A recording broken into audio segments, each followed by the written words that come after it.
London time, which is when we traditionally start these sessions. So welcome everyone to the World Storytelling Cafe and our Monday night program, Connecting the World by Story. And tonight we are looking at the changes that are happening in the storytelling world. And by the world, I do mean the world. We've got loads of the world. Hello, Georgiana. Just scraped in as I was making the announcement. Well, we've got a panel, so we'll everyone from the panel will just say where they see storytelling going in their particular country or countries, and then we'll open it up to everyone else, and we'll just have a general discussion. So we'll go Mike, Deepsa, Antonio, Georgiana. Then when he gets here, oh, and Zuhar's here, and Zuhar to finish because this whole the whole idea of this site came from Morocco. Yeah, it's okay, Zuhar. You will have your problems sorted out. You're on them. You're muted at the moment. So if you unmute, Zuhar, maybe you can do something. But anyway, we'll have Zuhar to finish up because the whole idea of this cafe came because we were going to start a centre in Marrakesh. And it started, and then lockdown came. And so we kind of put it on the work. We created this website. And now it's back. Now, Mike, whose brainchild, and Lucy's brainchild are in Marrakesh again, and they're actually physically creating this centre, and hopefully we'll take something from what's happened here. We'll take some of the virtual world and some of the actual world and put it together in the centre. But we'll talk about that at the end. But right now, can you welcome? And he was the founder of the Festival at the Edge, and runs his own festivals now. Could we welcome Mike, please? Well, good. Well, I'm going to say good evening to everybody because I'm sat here in England in the UK, and it's about 6 o'clock in the evening, and I'm up in Shropshire, which is basically where England meets Wales, about halfway up. Now, like John kindly said, I'm so young. I've been knocking around doing this storytelling from about the 1970s, about 77, 78. John and I met in a field drinking beer, which is what we love to do, is sitting in fields and drinking beer and talking about and telling stories. And we wondered what's happened and what's changed. And we have a phrase here in Shropshire, and it goes, the past gives us the future, the present dictates how that future shall be. And I feel like all over this planet, this pandemic has changed everything. And certainly I didn't personally know what a Zoom meeting was at Christmas. And now I live a lot of my time on Zoom and on all sorts of things. And I've seen a lot of storytelling change, and it's changed physically and it's changed in the way that we do it. And some of the old guard, in inverted commas, in England, they like to call themselves the A-team, by the way, but I never did. They've disappeared completely. They haven't sort of step forward to lead the English storytelling scene out of where it could be a very dark hole or absolutely nothing at all. But the people who have stepped up to the base are people who have been very good and have been around for an awful long time in physical years, maybe 10, maybe 20 years. But they've come forward and they've started things up that's gone on to making storytelling coming online. And they've done all sorts of different things. Their clubs have gone online, and they're reaching out at the same time, connecting themselves to people who are isolated and people through in the lockdown who are living by themselves or were only meeting once a week where we had a clap for our NHS at 8 o'clock on a Thursday night and things like that.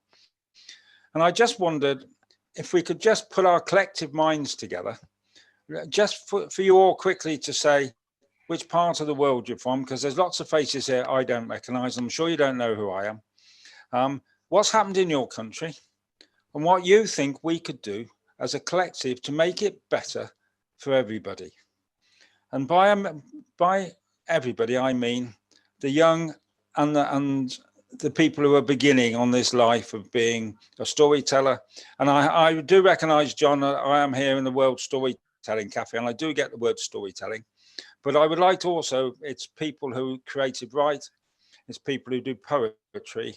And if we can, in some way, bring ourselves to help them and how we could do that. Well, I've always we've got poetry on here, and I put musicians because I have quite a broad view of storytelling, and the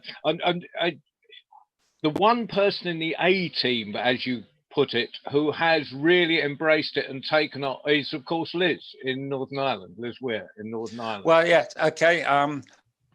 Liz and I have been old friends since about 1980.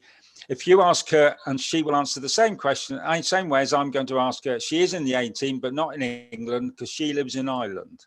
Absolutely. Right. So I'm not speaking for her. She can speak for herself. The Irish have got a very big voice, but the Irish, as always, and the Scots themselves, not so much the Welsh, but the Welsh are getting there through Beyond the Border, which is Beyond the Border is the Welsh Storytelling Festival. And through Naomi and Tamar, they are very strong on getting young voices is their project. So through the shutdown, they have gone out and reached out to the younger generation, and I applaud them for that. Anyway, so this started in a conversation with me and John having a pint of beer in a field in Shropshire. So what's everybody else think? Well, I'm going to go to Deep for next. And are you unmuted? Bless your heart. And of course, this will be, I mean, India's got its own challenges on the storytelling scene, and you are addressing some of those challenges. I think are you part of the Indo-Pak festival and stuff? Have I got that right? Yes. So can we pass the ball to you, Deepsa? Right. Well, I can see she's muted. So no, she's unmuted herself. She's okay.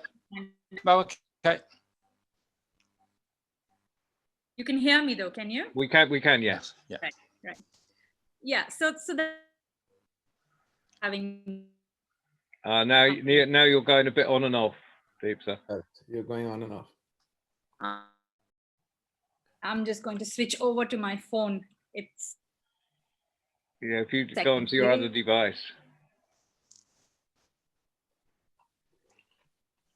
Can you just try closer to the computer? Can you hear me now? Yeah, yes. Yeah, that's better. That's good. Yeah.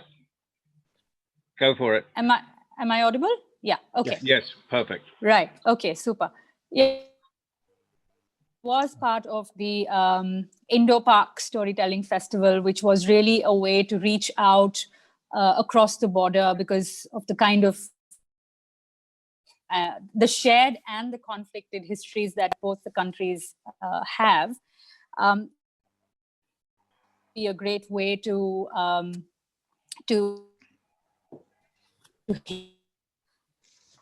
it was a great involved. There was a that came our way, but I think pushed through the love that we got, the kind of support that we got in the. Excuse me. You're coming and going a bit. Could you maybe hold the mic up a wee bit? Yeah, is this better? We'll see how that goes. That's lovely. Yeah. Ooh, hello. Yeah. Hello. We've got you now. Okay. I don't. I don't think the issue is volume. I think the issue is transmission. Okay.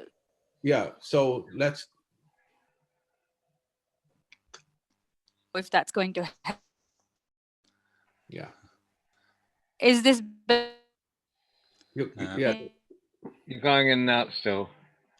Yeah. Oh. I don't know what's. Try unmuting your other device and see if that's any better. See if you've got both devices unmuted. Maybe re-logging into the meeting could unclog certain things too.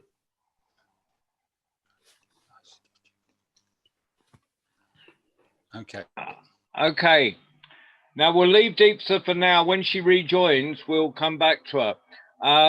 Now, have you had time to get your breath back after you left work, Georgiana?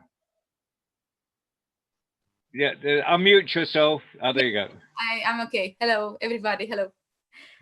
So if you can tell us about the scene and how it's changing in Romania, which I have a personal interest in. Oh, so I can see I'm very young in this art. I see you, and it's wonderful. It's an honor to meet you all.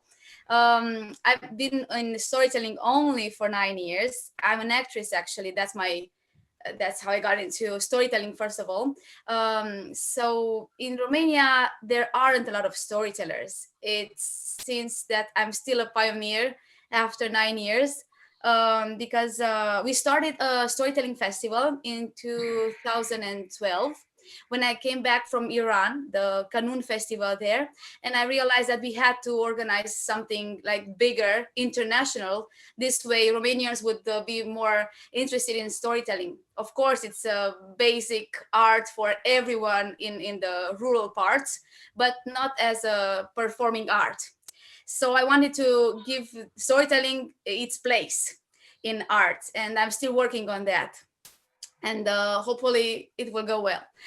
So we started this festival. This year would be the 9th edition of the Storytelling Festival. It's international, and wherever I've been around the world, I brought storytellers back into Arad, my hometown, which is on the border with Hungary.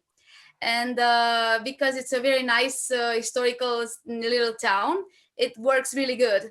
So people were started to be very interested in listening to story and coming to storytelling shows. But I'm still working it every day, like really going in schools, really going everywhere until people know that I'm a storyteller, not only an actress, and they invite me to tell stories. But at the national level, I just wanted to inspire more people that are interested in storytelling, and so they can start themselves some festivals. So I started a couple editions in Cluj-Napoca, which is a very nice big city, but also I inspired a little bit another friend, she's also a storyteller, Adriana Ene from Bucharest. She was supposed to also be in Storytelling Cafe, and she has a TV show, also a radio show for kids, and she's doing a lot of games in it, but also she started to tell stories, and I invited her 6 years ago into my festival, and she got so in love with the storytelling and said, I want to do this in Bucharest. So just little by little, I started to put some nice seeds of storytelling in our country. But the fact is, there in Romania, there aren't like storytellers that actually live from story. It's just me. I gave up theater, and I just went to, yeah. Gorgina. So sorry, is that if I hope that's the right. Has anything gone online? Is there anything that's there that's gone online in this period of the COVID-19? Well, it's still me and my friend who's also a storyteller, but she's also in library.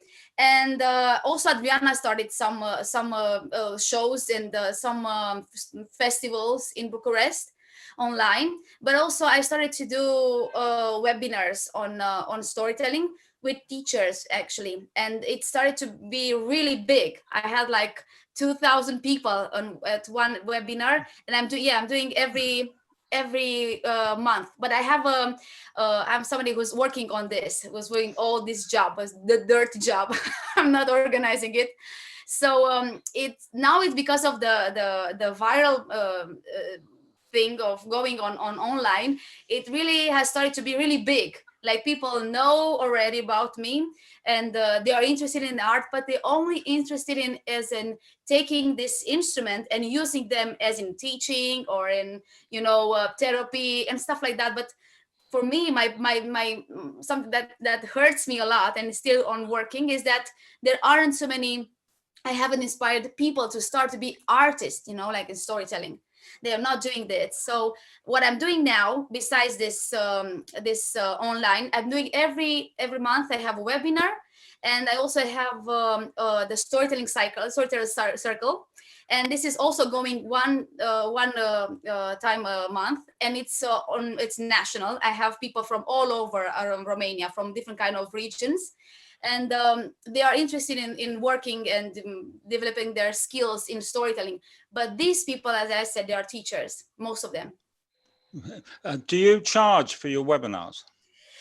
No, webinars are free, but actually after that, the storyteller circle, it is charged. And also I have every month I have a new group of a workshop of storytelling, of introduction into art of storytelling. So these are paid, and it's going, that's okay, and that's online. I just adapted workshop that I've done before normally to the online version, and it works. So how much people need it. Can I ask you how much you charge? One for the webinar and two for the workshop.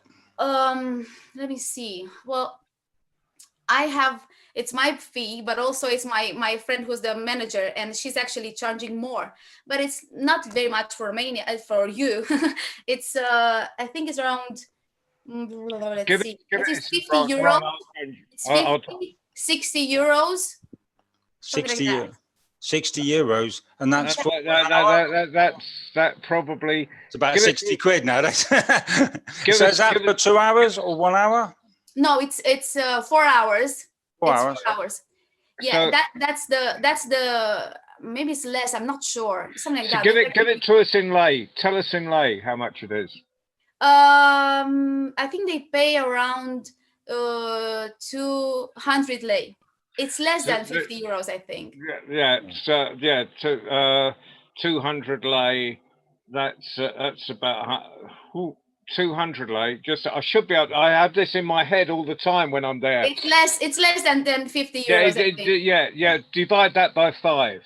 Yeah, and this is for two. About 40 quid then. I have 2 sessions. Yeah, I have 2 sessions, 2 days on the road. Every day it's 2 hours that I work with this is the workshop. And then the storytelling circle, I'm not sure. I don't know that. I just know the fee that I'm getting, because I have a manager, and I'm just saying I want this fee, which is not much really.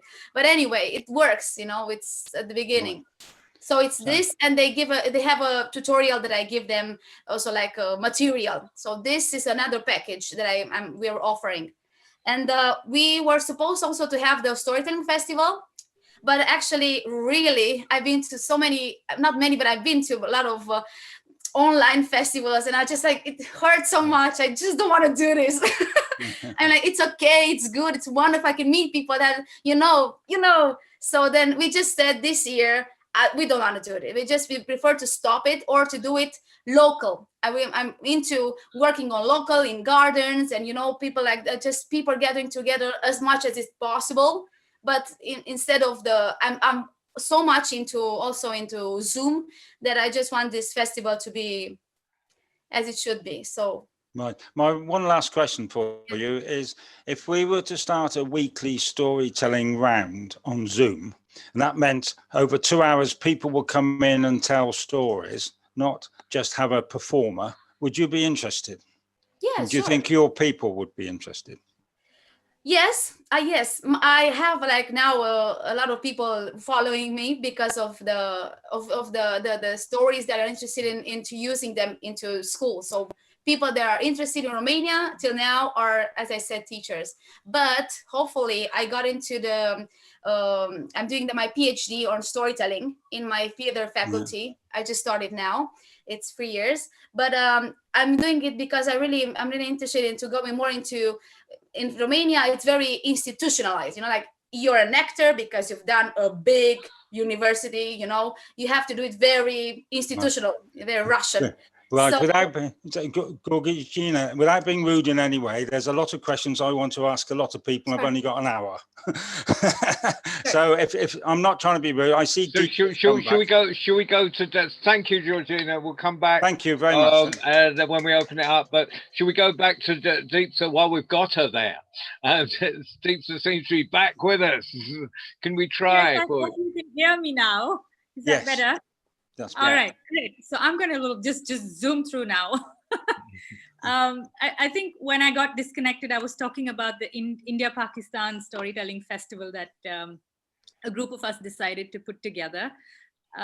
Because, you know, we thought what better time than the lockdown to explore something new. And since everyone's taking to the digital medium, why not try and use this as a way to speak to the other side, knowing the kind of history that India and Pakistan share. So it went off much better than we expected it to. There were some hiccups, definitely, but yeah, we pulled it off. So it really has got us thinking on how we can, you know, sustain this through the year and not just make it like a once in a year thing that just happens around the time of Independence Day, but keep the dialogue going. And so we've got some, you know, some plans that are still being crystallized. But that's really one positive initiative that's come out of the last 6 months of being behind a screen, you know, or in front of a camera.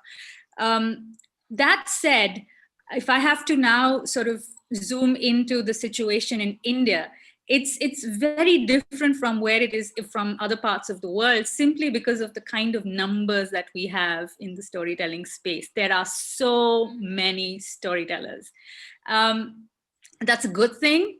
But what's happening now is in the first 3 months of the lockdown, it was great. It was exciting.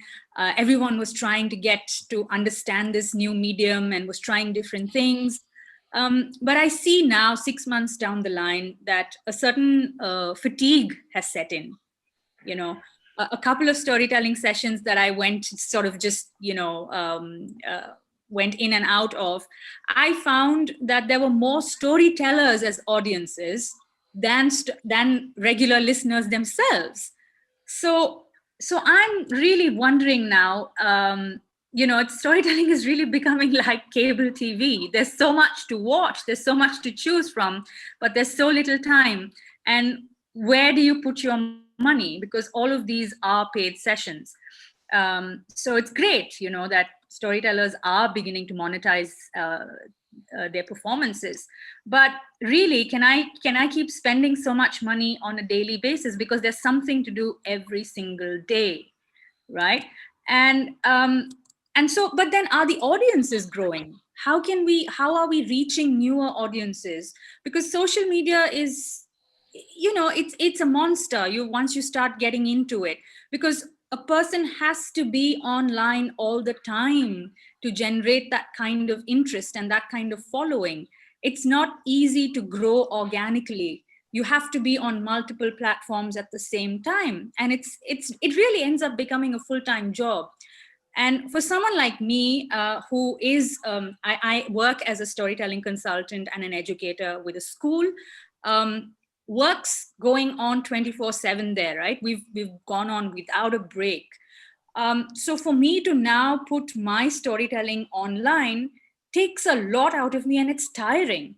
So I can speak for myself. I haven't gone online so much. I've really, you know, restrained myself. I've done very few non-work related storytelling. I haven't gone and put myself out there in the public domain. And that's been a very conscious decision that I have taken. But just sort of not being there has allowed me to step back and look at what's happening in the industry, so to speak. And I'm seeing there are some concerns that I think we have to address sooner or later, because I'm not so sure if the digital medium really is, you know, or has led to a perceptible shift in storytelling as opposed to how it was before the lockdown, right? Has it really made our lives better? I don't know. I'm questioning that. Thank you. Okay. Yeah, well, I tend to agree with you that being online is second best. But if that's the only best we got, second best is as good as we're going to get for a while. I'm in England here and we're facing another lockdown. I can see it being pretty grim till Christmas before it opens up again. So we are where we are. And I absolutely agree with you. I don't think being online makes it better.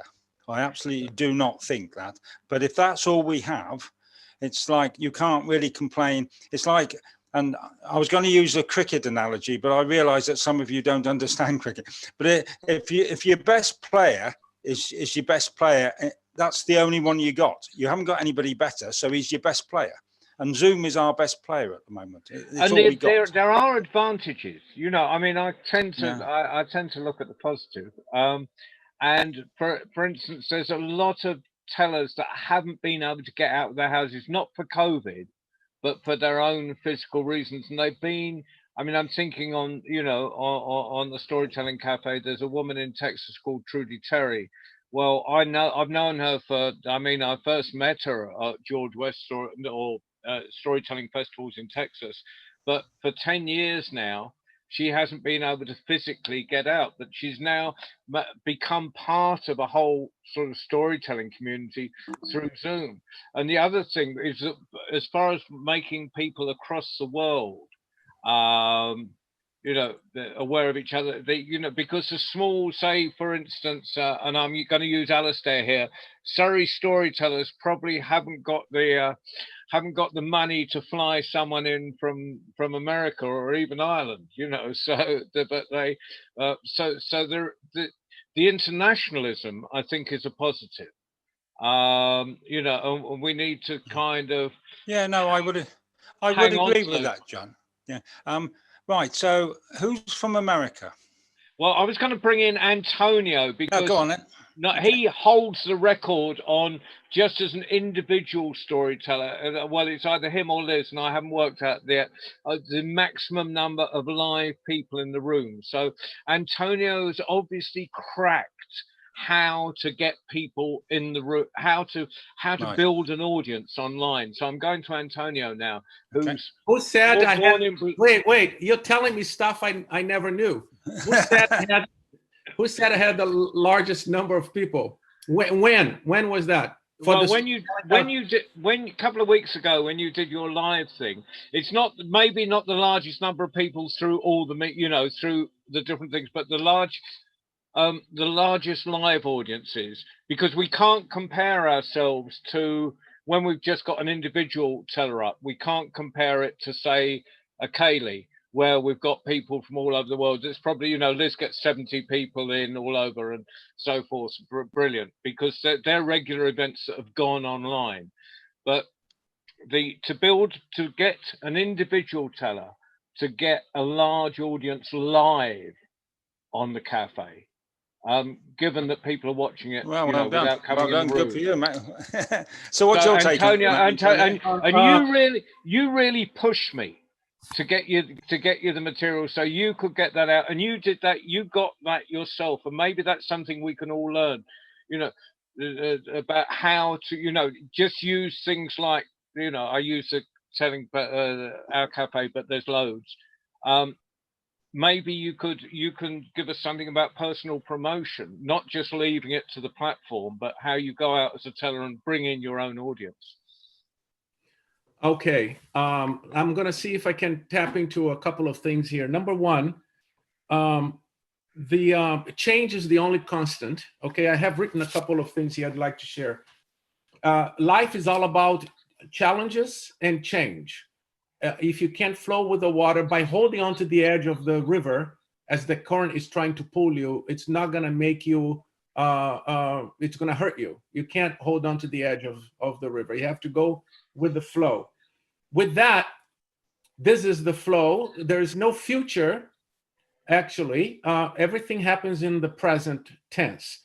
When everybody here when you all were born, nobody turned to your mother and said, in the future, you're gonna give birth to a baby. They said, you are giving birth to a baby now. So you are born in the now, and we are breathing here in the now. And ingenuity comes out of the necessities that the universe presents to us in the now. Nobody's going to invent anything 10 years from now here today. They're going to invent things 10 years from now when 10 years from now becomes a now.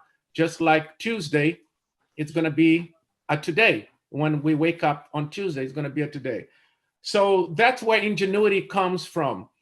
And Zoom is a wonderful tool, not just Zoom, but any platform that allows you to transmit online. There are some pros and cons about it, but it's a good thing to have.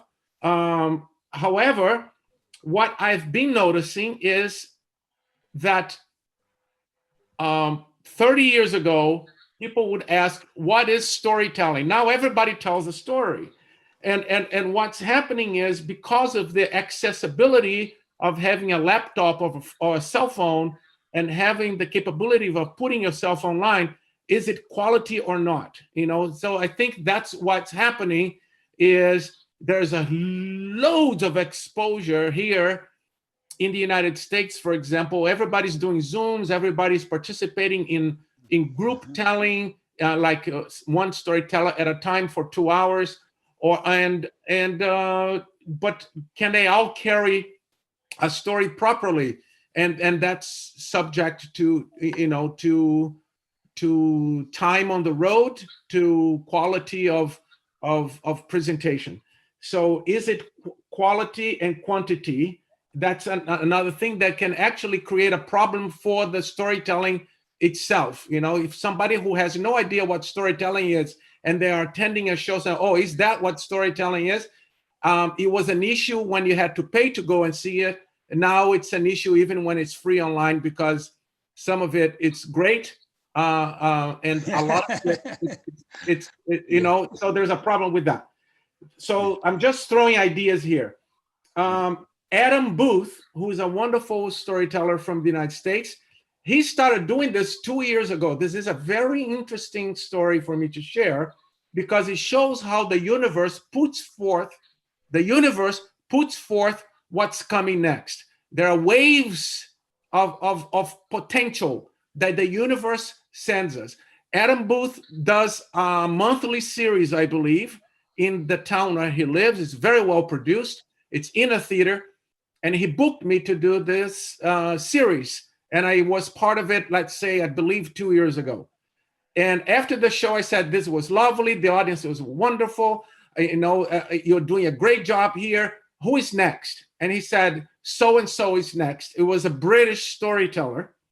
And I said, oh, wonderful that you're piggybacking on his trip to the US so he can present at your series. He goes, no, he's not coming to the US.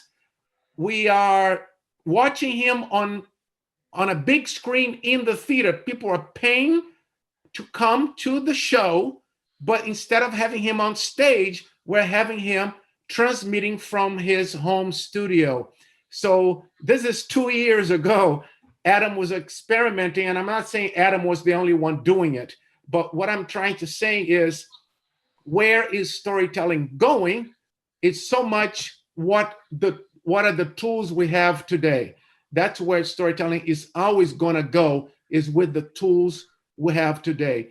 Once COVID is over, will virtual storytelling disappear? No, it's not going to disappear, because of all the interesting things that can happen with it, such as what's happening right now. We're able to come together, different continents, without having to go through travel and all that to have this meeting. But will people always need to be live and in a group setting? Yes. That's human nature. You can't change that. That's human nature to gather. Yeah, no, I agree. It's storytelling is the old fire renewed, you know. So, but do you think, as a straight question, Antonio, do you think it would help if we had a story round where we could story share, so people could come along and say, I've told this story, can you give me some feedback? Or this is an opportunity for me to tell a story to other storytellers, to have a practice. Our local storytelling club that's been going 30 years is a place to practice. That's what storytellers come and do. They practice their new work, and they practice, and we can, and wherever, so the people who are harsh about putting the negative in get told off by me. We're not there to knock people back. We're there to promote them and make them better. So you've done that this well, and you've done that less well, and you need to work on that a bit. That's the kind of feedback that we give. Do you think we could do this on a bigger stage? Is the time come when over this winter, where I think all the countries I'm looking at here, mine in particular, is looking at a lockdown, or it's going to get grim before it gets better. Let's put it that way. You know, do you think this is a good idea? Okay, let me answer that, and also finish just with one thing that John was saying, that I gather so many people. I have a mailing list of hundreds of people that I've been cultivating for several years, and I haven't been doing a lot of Zoom shows. I'm not overexposing myself with a lot of Zooms, because if you do a lot of Zooms all the time, you know, how much audience can you generate to follow? Okay, so so that's my answer to the illusion that I created by having so many people attend. Now, number two, to answer your question, Mike, I think that to get people who are not very well versed in storytelling and put them in a critique session, is that what I understood you? No, that's not right. We just have a story round. Can you say that again then? What is it? We just have a group of people, whether it's on Zoom, we've been doing it face to face for a long time, where people come along and tell stories, and just want to practice as much as anything. It's not a critique in any way at all. No, it's an opportunity to do new work. Yes. You're asking if that works on Zoom? Yes. Yes, absolutely.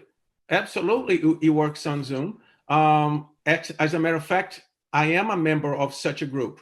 There is a group of storytellers here in the US that I belong to, and the storytellers from the East Coast, from the middle of the country, from the West Coast, and all the way to Alaska. And we come together every 2 weeks, and we're actually doing shows. It's the TBD storytellers, to be determined. But it's just I'll use the word jest, right? It is the United States of America, but no one like from Canada or from Mexico, for instance, or New Zealand, or no, these are India. People. No, okay. Yes, exactly. So here's the thing. These people that we are together, this group, I think I can't. I don't want to waste too much time counting in my head, but it's a handful of us, and we know each other. We know each other from being on the road. We respect each other's work. So and it's about encouraging the storyteller to find ways to tell that story. It's positive criticism. I think that it's very important to say that, because a lot of times, like in your group, Mike, it sounds like you have a group already that you've been working well for a while. So of course it's going to work well on Zoom because you know each other.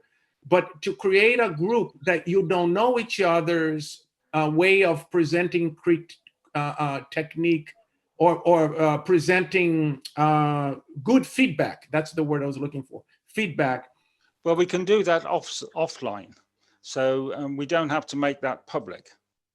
Okay, we can do that. Now, sorry, John, to butt in, mate, but it's 22. Yeah, no, I wanted to ask a question. I did not know we only had 1 hour.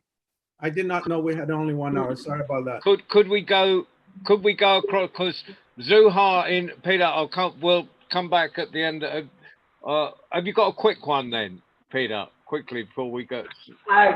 Yes, just there is a facility on Zoom to do a survey. You know, not a survey, but to ask people, what do you think, so that they could say great, medium, okay. Yeah, there is. Give them okay, very good, great. Just yeah, but that's not. But that's not very constructive. What is not good? It can't be the whole story that's bad. So what is not good in the story needs to be addressed. To say not good, is it me that's not good? Is it the story that's not good? Is it the transmission that's not good? So you gotta yeah. Okay, Can I Antonio, just say just one for a other thing? second, just we need to get across to Zuhar, who's been waiting patiently in Marrakesh all this time. And there's a lot of what you've been talking about is very relevant to Marrakesh, because one of the changes that's been going on there is this transmission of which Zuhar will talk about a lot, but transmission of stories from the older storytellers, because the transmitting it was getting more difficult on the square, to a whole new generation of storytellers, of which Zuhar is one of. So if you can talk about the Marrakesh thing, and I'm going to chip in a bit on this because I know a bit about the future for there, but please, Zuhar, talk about Marrakesh. We can't hear you.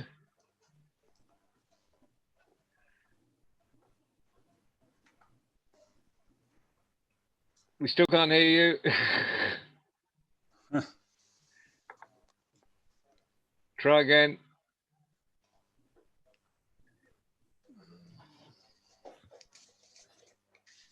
Well,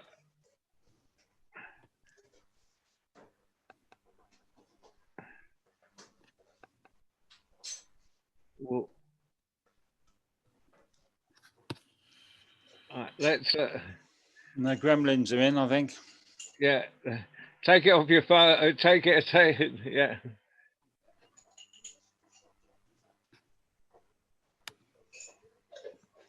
No.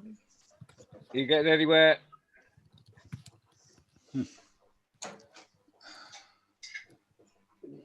What device are you using, Zuhar? Try unplugging everything and just go straight to the microphone on the device.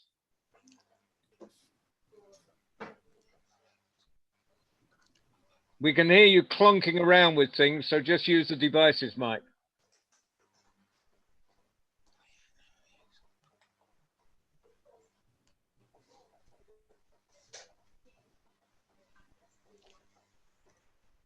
Okay.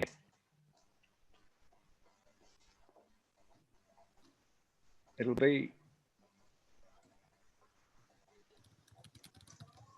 Oh.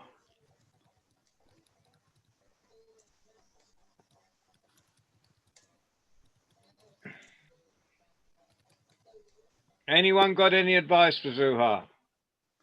Zuhar, can you hear us? Give me a thumbs up if you can hear us. Yeah. You can hear us. So perhaps we can move on and let him go back. Mike in this machine. Can you chat with me and go to somebody else? Okay. Okay. I'm gonna go back to Mike then. And where do you want to take it now, Mike? Well, right. So we want to open it up from a different country that we haven't been to yet.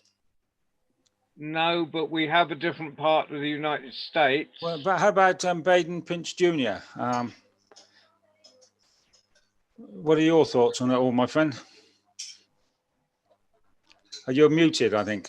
Yeah, I promised him we weren't going to go, but I lie all the time. So just sorry, you didn't tell that to me. So. That's okay. Unmute yourself, Baden. Right. No, I'm not getting it. So. No, Baden's still muted himself. He's pretending he can't use it. Sounds like an old friend of yours. Oh, there he goes. Right. I'm not really sure that I've got anything to contribute by the way of talking about a new direction. I'll go back to a question that Bob put, which is what's going to happen to us when this is all over, and whether Zoom is going to become the new normal, and whether how are we going to adjust to going back to live performance? I mean, my view on that, which I hold very strongly, and I think I'm yet to talk to a storyteller who would disagree, is that we all acknowledge that we need to adapt and accommodate ourselves to the current situation, and to look at the possibilities that Zoom is offering and find ways of working with it.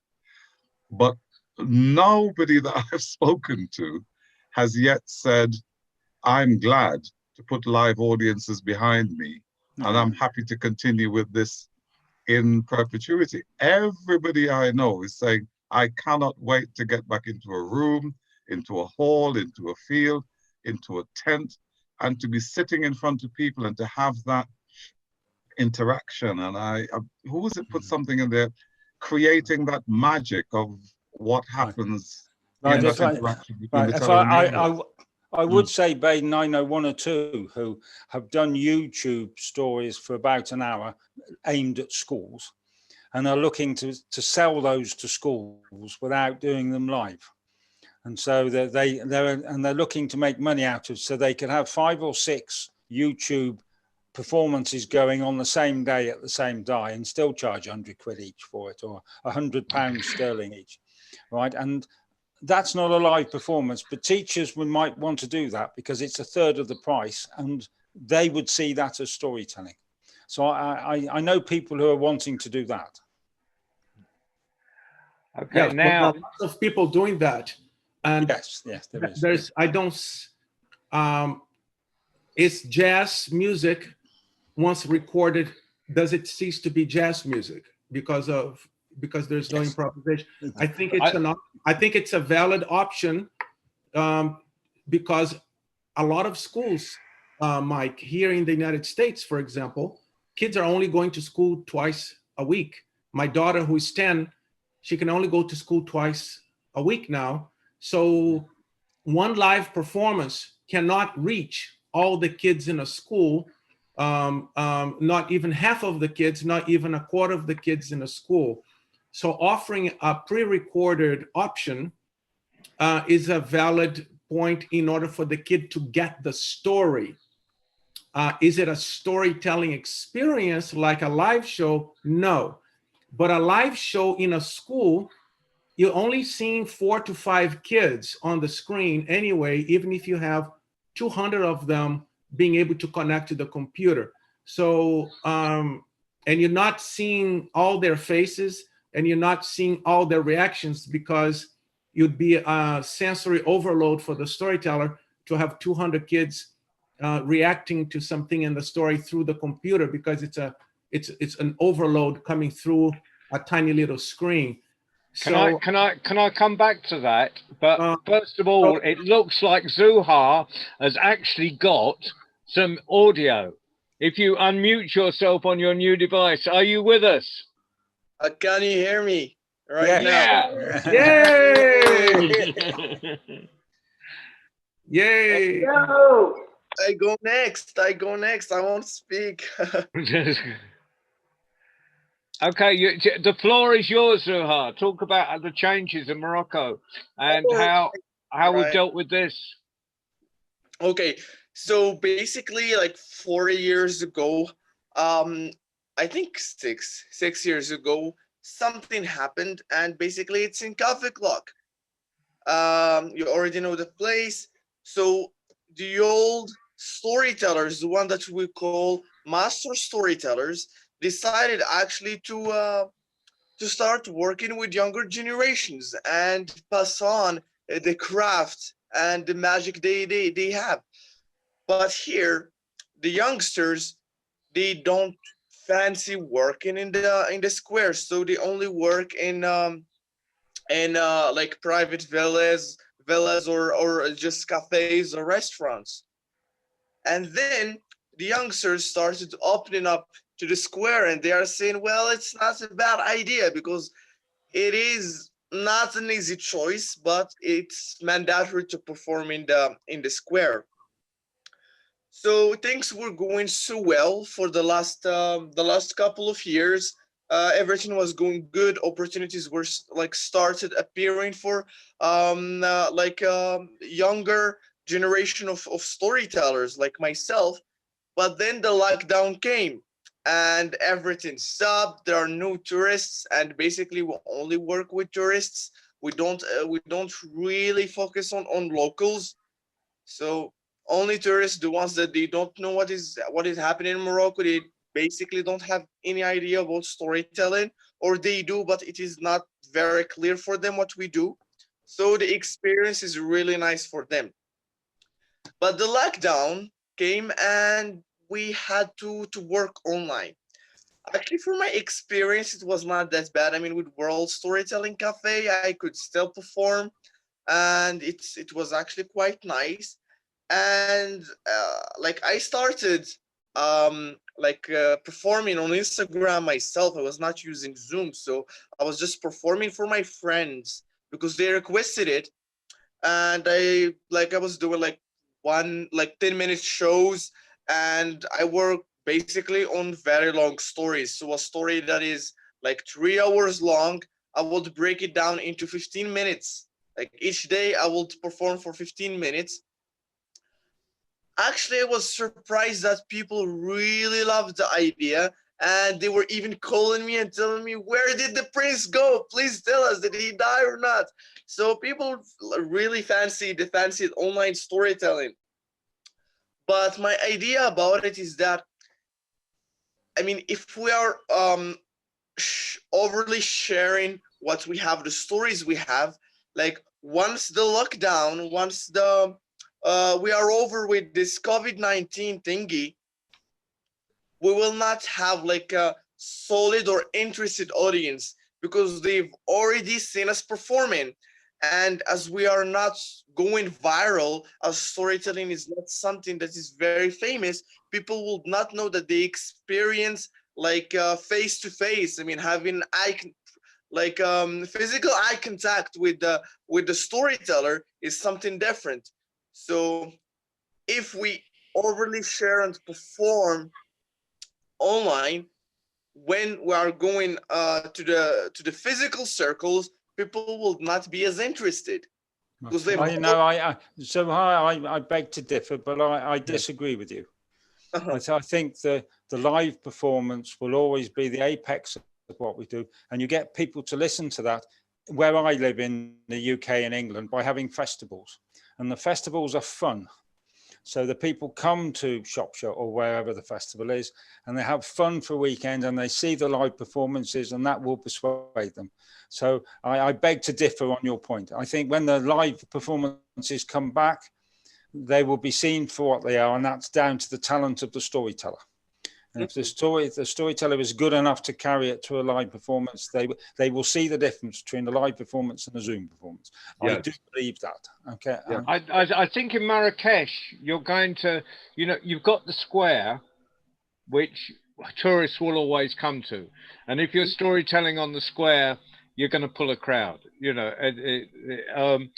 got the Cafe Club clock, which is has an international reputation already. We're going to have the new storytelling center there, which will be a mix. It'll have the big screen in, and it'll have local tellers. So it'll have so Marrakesh is, it's really in a good position to build up an interest, both an international and local interest in storytelling. And because it's in that combined, I don't think you're going. I'm very optimistic about your position, Zuha. Yeah, I do agree, if I may say so. So breaking a long story down to 15 minutes like a soap opera was what was done traditionally years ago. And I think that's a very good way of doing it. I admire you for doing that. If you've been doing that, I'm sure that would work for you, where you do 15 minutes per day and people will carry on and come back and watch. And leave them hanging. Idea. You leave them hanging. Can I just put a very quick analogy to Zuhair? Mm-hmm. Zuhair, the analogy I'd put to you is, did video kill live music performance? No, it didn't. Yes, there are a lot of artists putting videos of shows and packing stadiums. Yeah. True. Don't let fear go in your heart. This comes from Zuha. This comes from fear. And I don't know where the fear comes from, but this is a fear manifested. Okay. And what you need to do is, if you put good work online, I want to see your three-dimensional self on stage. I'm going to be dying. If you put good work online, I'm going to go, oh, Zuha is going to be at such and such place. I want to go say hi to him and say, thank you for telling me that story. I can't wait to see what you do live. Mhm. So don't let fear guide you. Do what you think is right, and be kind, and you will attract even more people to come to see your live show once COVID lifts. Yeah. Okay. I would agree. What do you? Sorry, John. What do you think, Deepa? Right. Deep- So I see where Zuhair is coming from, and I think that's true for a lot of us in India as well, because and I'll tell you why. Because price is an important element here. Pricing for online shows, for shows that are on Zoom or any other platform, are extremely cheap, right? So it's let's say tickets go for as low as 100 rupees per person, right? And 100 rupees is how much would that be in pounds? Not very much. Yeah. Not very much. Yeah. Yeah. So when the same storyteller then gets back to the real performance stage and let's say charges 3 times that amount, I think it's going to take a while for people to get to that point where they will be willing to put in that extra money, although we know that the storyteller is very good. And in India, the problem is that we have so many storytellers. So I know if I miss this, then I can probably just catch another one, which will happen, another 10 days from now, because that's the frequency with which storytelling happens here. So I see where Zuhair's coming from. I think there's something, and I've been pushing it on because I do a lot of festivals that aren't storytelling festivals, and they put just storyteller on the program, and I say I want the name, not because I'm the great, it's not an ego thing, but I want people to get used to putting our names on programs, because because it's like, and so people, it'll be like there's thousands of musicians, and people say, oh well, we won't pay to see a musician because there's thousands of you. We're exactly the same. And so if someone really good got a DVD out and the DVD costs £5, they'll still go and pay £20-30 to see them.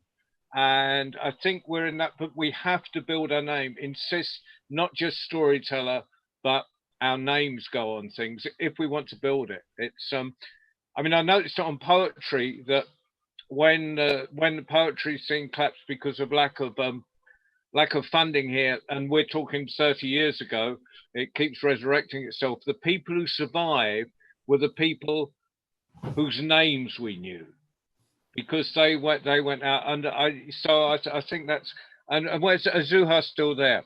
And Zuha, I'd like to hear a little more, if possible, before we go, because you're in a particular position in Marrakesh, is that you were actually taken up by masters who were from a sort of 3,000-year-old storytelling tradition, and is that resurrection, almost a resurrection, by them bringing in, they consciously brought in a younger generation. So if you could talk a little bit about that, would be really useful. Also, the background of my opinion is based on what the master storytellers would say. I mean, if you go a lot on the internet, I mean, you are undermining the value of storytelling and stories that we tell, because the stories what we tell, it's basically like waves of emotions, and it's a very unique experience that you have to fully experience, but only if you are in front of a storyteller, not in front of a screen. So you cannot really convey all the emotions, all that human experience in a story through a screen, because you don't get a proper feedback. You don't know what the audience need, because one of the first thing we learned with our master storytellers is that you have to know your audience and what they need. So before you give them the story, you have to know them first and know what story will really make them smile or cry or whatever you want them to feel. So this is one thing. And the other thing that has been, I mean, in my head a lot is that when you tell someone, I am a storyteller, it's basically one of the best things as a career that you will tell people that you have. But storytelling is one of the vaguest concepts right now. I mean, everyone is a storyteller in a way or another. A teacher is a storyteller. Yeah, I mean, a priest is a storyteller. Someone who is working in marketing is a storyteller. Such a good point. Such a good point. I was hoping to bring that up at some point, but yeah, I'm so glad you brought it up, Zuhair. Exactly. So if everyone's a storyteller, then who is a storyteller? Exactly. So you have to really explain it and put a lot of time and effort to tell people that we tell stories about ancient civilizations, ancient kings. It's just imaginary stories. But then they say, well, movies are better. So you go into debates with people just to define who you are, who you truly are, and what you do. This is actually one thing that is really important to work on. We have to have like a presence, not as storytellers, but to showcase what is the storytelling we do. So once people know that we are doing that particular storyteller, they will really be interested in coming to a storytelling show. But even though you're a good storyteller and people do not know what is exactly the thing that you are doing, they will not really be interested in coming to your show, but they will go and watch a movie instead because it's cheaper, and they know that because the experience of a movie speaks for itself. Everyone wants the experience of the movies. But a storytelling circle, they don't know what's going on there and they prefer not to explore. Maybe, I mean, most of the time, especially in Marrakesh, if it's a private show, it's gonna be very, very expensive. So they need to know what they are paying for. Yeah, but thank you. I'm going to pass over to Mike now to wrap up a bit because we're poor Zuhar down in the other Zuhar in Marrakesh who's driving the bus at the moment, and there's well, first I'd like to say to John, and we did cook this up in the middle of a field in Shropshire, and thank you very much for coming, and I've thoroughly enjoyed your opinions on everything. My personal opinion is that we have to get through this period, and to help others get through this period, that we can, the more experienced amongst us can help the less experienced. And what's the best way to do that? So hard answer your question about the storytelling in the movies by quoting a fellow over here called Terry Wogan, who was a radio DJ. And what he said was a photograph restricts the imagination, a radio play expands the imagination. And the people who are listening to a storyteller see their own images. And if you go to a movie, you see the images that someone's put in front of you. And I think that will never change. I really don't think that will never change. And that becomes the skill of the storyteller and how they put it over. Mm-hmm. Deeptha, you fascinate me. And what's happening in India. It used to be, I used to say, I'm a storyteller, and everybody were used to say, what's that? Nowadays, I say, I'm a storyteller, and they go, oh, but so am I. You know, it has grown exponentially all over the world and everything. It's the standards that I worry about. And for me, as we come out of this lockdown or this COVID-19, and the vaccines will appear, and we will be able to go back to whatever we call normal, I do believe the festivals will bring people out of their homes and back outside, and they will listen to the live storytelling, and it will gain its place to where it ought to be. So I do believe the festivals. I was just looking for something really over this winter, ideas where we could help others. And you fellas who I'm seeing, and I see 10 people in front of me, and I'm one of them, and I've known John, but all the other people, I'm afraid I've never. We have a saying in Shropshire, a stranger's a friend you haven't met yet. And I would love to know if we could get something where we can reach out, particularly to other storytellers, but particularly this time round to the people who are isolated, wherever they are. So people who are living on their own in these dark times, and see if we could reach to them. And I wouldn't mind having a go at that. I'm happy to have a go. No, Whether this it's is very- successful or not, well, I've tried many things. Can I Okay, just say so that's something what it was here? all about, really. So anyway, John, yeah, thanks for. Yeah, but the Dietz's got a point. One small point. I think what Yeah. I wanted to really say was I think storytelling's got to move beyond the individual, because it can become about one person. It can become about the storyteller, and we're seeing that a lot in social media. Yes. Yeah, because every single time you're Yes. seeing a person's face, it's about, I am telling the story, so come and listen to me, right? So I think we're in that space now, and we're seeing a lot of that happening, and everyone's sort of clamoring for that little bit of publicity, if I may. You know, it's I don't know, it just irks me when I see that. But I think it's got to move from the individual to building communities that are nurtured and empowered by stories and Right. storytelling. But I think also, you've just sorry, John. Yeah, I think you've just summed up what my thinking, Deeptha. I really do think it. Yeah, it's all to do with community. Go on, John. Sorry, mate. well, I was thinking. I mean, I totally agree with Dietz's. But what those of us that can, that can build an audience by our names and faces or whatever, it's up to us, because we can. I mean, Mike, you've been doing it for years, and I've been doing it sort of in mid-tenths and things. Just bringing in the new storytellers, so we use our, those of us that are established can use our position to, and however much, I mean, to do that. It's not like I'm getting rid of, it's almost, it's not an ego thing. It's using that sort of that whole personality or whatever, and all those years of publicity which we put out there to get, to buy breakfast, really, and then using that to bring in new people. And some of us, Georgiana's got a long, you've got a really long journey, because you're just building it in Romania. So, and Zuha.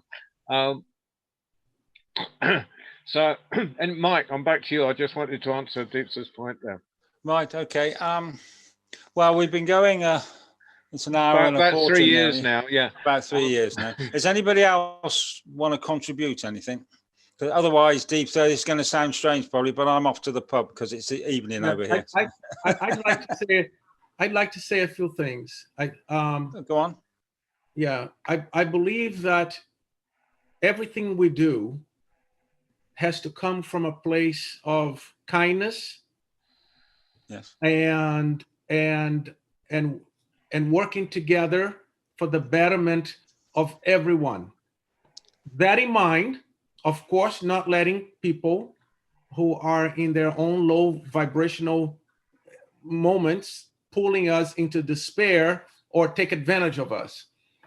But I believe that if there is a chance to do good and to perform your stories, try not to tap into the fear of what may happen, that it's going to be negative. If you're doing good work and you're working online, try your best not to go, but what if something, because there's no way, because you did good online, because you are putting good work out there, because you're giving positive criticism, not just pushing a storyteller down. If you're doing good work, there's nothing for you to worry about what's coming next. Okay. The only thing to fear is fear itself. Yes. Okay. Exactly. Yeah, Exactly. Okay. You have nothing to fear but fear itself. So that's how it works. Actually, it's not. I'm not preaching anything special here. It's if you tap into fear, it's gonna run you nuts. It's gonna run you nuts, and worst of all, you're gonna bring that fear into your work, and then you're gonna really have problems no matter where you are performing. Well, Okay. thank you. Thank you, Mike, for keeping, for just holding the water. So, it's keeping storytellers together is like herding cats. And Well, you've done sometimes that. it's not keeping storytellers together, it's keeping storytellers' egos together. And I think Deeptha probably understands that statement as much as I do. Right. Well, thank you, Georgiana. Georgiana, yes. Okay. And everyone. Zuhar, And Zuhar. Mike especially, Antonio. Well, John, it's been a pleasure to be. We should do this again. Yeah, well, we'll have a different theme next time, so we don't repeat ourselves continuously. Well, I would like to make, John, if we could leave it for a week or so, I would like to propose another, and certainly it wouldn't be exactly the same again, Antonio, but there is something it's emerged into my mind tonight, and I'd like to have a think about it, if I may, and come back to you, John. And maybe later in October, late in October, then, so it doesn't become too regular. Well, you haven't heard the idea yet. Let's have a beer in Gloucester, okay? Yeah, I know Deep, so I don't drink beer everywhere I go. Right, have we finished, my friend, or is there anything else? We are. Thank you all, wherever you are listening, on whatever device, and thank you for people who came into the room. Thank you, Zuhar in Morocco, thank you, Zuhar in Morocco, for being on the panel, but thank you, Zuhar in Morocco, for driving the bus when Julio, and thank you, Julio. We're now having the bus driven across 2 continents, which is fantastic, in Romania and Morocco. And brilliant, and thank you all. And of course, anytime any of you want to do a set live or live preferably at the cafe, you're welcome. But I'm very aware that people don't want to overexpose themselves, so just get in touch with us and say, John, we'd love to do another set. Can you program us in? And the answer will be yes, of course. Next Sunday is Zuhar. Now, Bob, this is just quickly. Bob, did I promise Liz a date? Do you remember? No, we haven't talked about a date. I just, sometimes I'm just, I'm trying to keep control of this huge monster I've created here. So Zuhar next Sunday is on with his own set, 3/4 now live. So Zuhar is live next Sunday with sound. Sounds very good. I'll go for it. Yes. Yeah. Thank you very much, everybody, and good to meet you. Good to see some of you again. Good to meet you again. Bye bye. Bye bye. Bye bye. It's so